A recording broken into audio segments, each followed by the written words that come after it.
Bonjour tout le monde. Dans cette vidéo, nous allons résoudre un problème de mathématiques. Donc ici, Marie, Pascal et Clément offrent un cadeau à leur mère. Donc Marie paye les 2/5 du prix du cadeau. Pascal paye le tiers. Et Clément donne 40 euros. Et la question qu'on nous pose, c'est de trouver le prix du cadeau. Alors, ce que nous allons faire ici, comme d'habitude, nous allons traduire le problème en langage mathématique. C'est-à-dire, ici, nous allons l'écrire sous forme d'une équation. Nous allons résoudre l'équation pour trouver tout simplement le prix du cadeau. Alors, donc ici, dans un premier temps, on va appeler X le prix du cadeau. Donc, on va obtenir une équation où X sera l'inconnu. On va résoudre l'équation pour trouver tout simplement X, c'est-à-dire le prix du cadeau. Donc, X, le prix du cadeau. Donc, on va appeler X le prix du cadeau. Alors maintenant, ici, je vais faire une petite représentation, comme ça vous permettra de mieux voir. Donc ici, on a Marie, ici, donc Marie qui a payé les 2/5, Pascal qui a payé le tiers, et Clément qui a donné 40 euros. Donc Clément a donné 40 euros. Alors maintenant, Marie, elle a payé 2/5, mais c'est 2/5 du prix du cadeau. Et nous, on a dit que le prix du cadeau pour nous, c'était X. Donc, Marie a payé 2/5 de X, c'est-à-dire 2/5 du prix du cadeau. Et Pascal a payé 1/3 du prix du cadeau. Et pour nous, le prix du cadeau, c'est X. Donc, Pascal a payé 1/3 de X. Et Clément a donné 40 euros. Donc, Clément, c'est 40 euros. Maintenant, si je fais la somme des trois, ça doit correspondre au prix du cadeau. C'est-à-dire ce qu'a payé Marie, plus ce qu'a payé Pascal, plus ce qu'a payé Clément, la somme des trois est égale au prix du cadeau.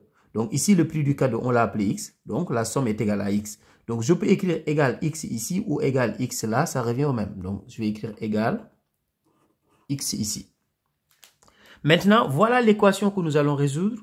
Donc notre objectif ici, maintenant dans un premier temps, c'est de mettre tous les termes en X dans le premier membre. Comme ça, dans le second membre, on n'aura que des termes qui n'ont pas de X. Donc ici, 2/5 de X, c'est comme si je vais mettre moins 2/5 de X dans chaque membre. Et c'est la même chose ici. 1/3 de X, donc c'est comme si je mets moins 1/3 dans chaque membre. Et ça donnerait tout simplement X moins 2/5 de X moins 1/3 de X est égal à 40. Donc ici, à partir de là, qu'est-ce que je vais faire? Je vais factoriser tout simplement par X dans le premier membre. Parce que tous les termes ont un X, donc je peux factoriser par X. Je vous rappelle aussi que X, c'est la même chose que 1 fois X. Donc, comme ça, si on factorise, vous allez voir qu'ici, il restera 1. Donc, si je factorise par X, donc il me reste ici 1. Donc, 1 moins 2/5 moins 1/3 est égal à 40.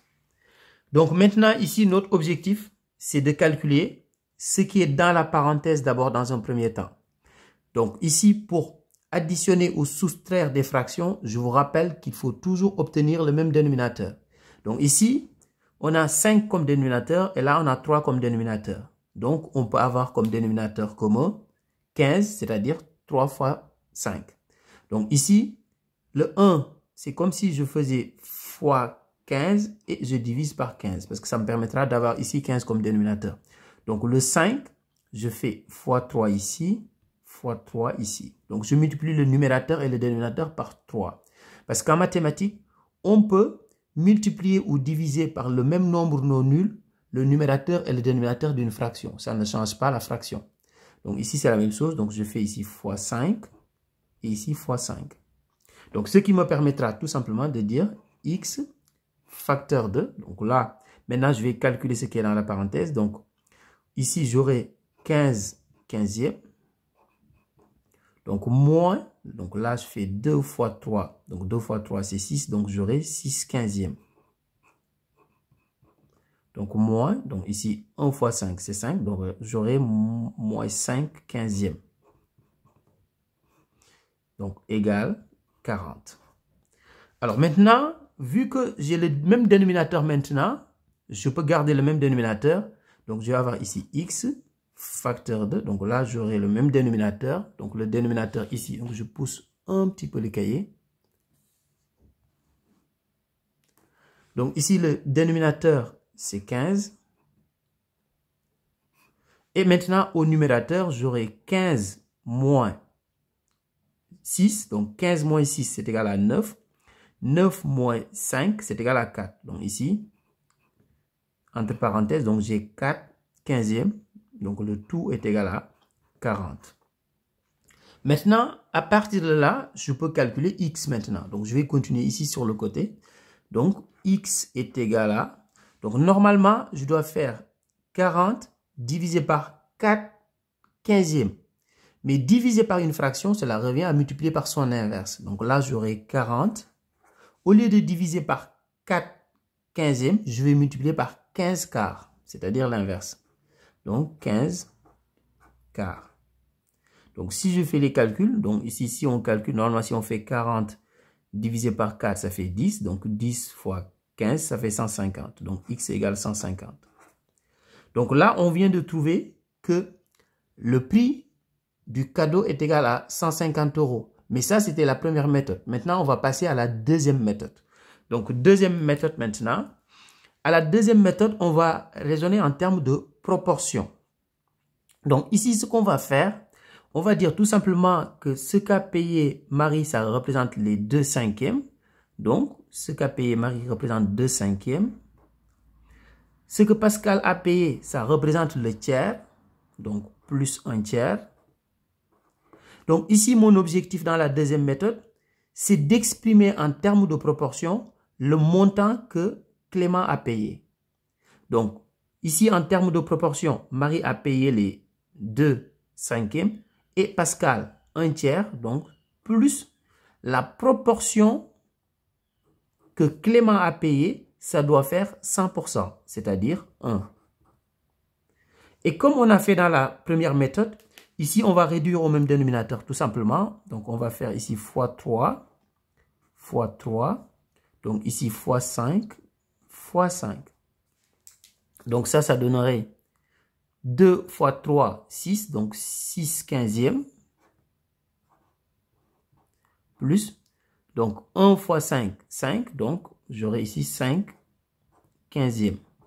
Donc, plus combien je dois avoir 1.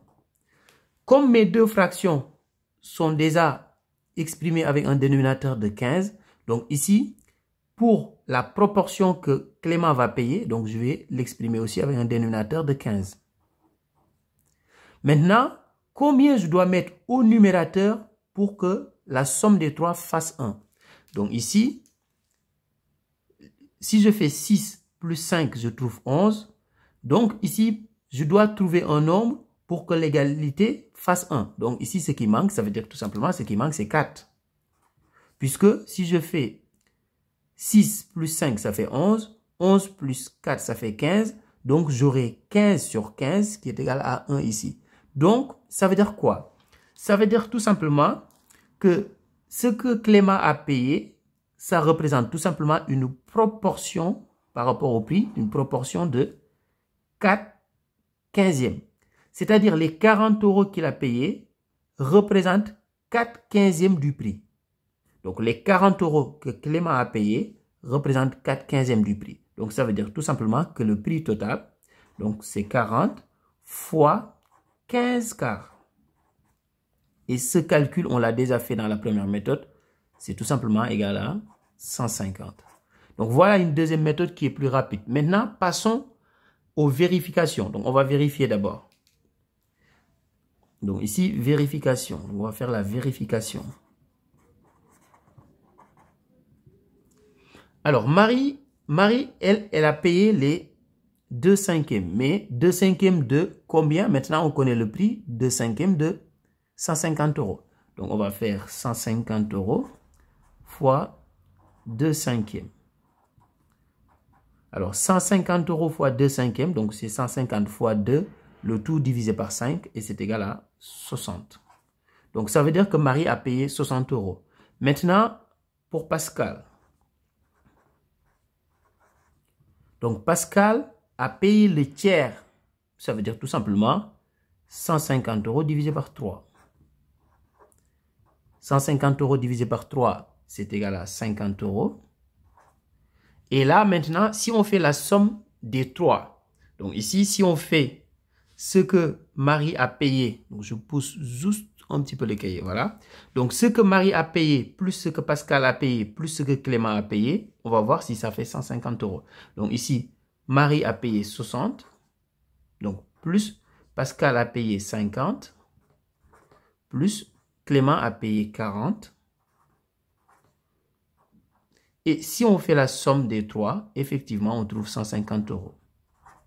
Et là, on peut conclure en disant que le prix du cadeau est de 150 €. Le prix du cadeau est 150 €. Voilà.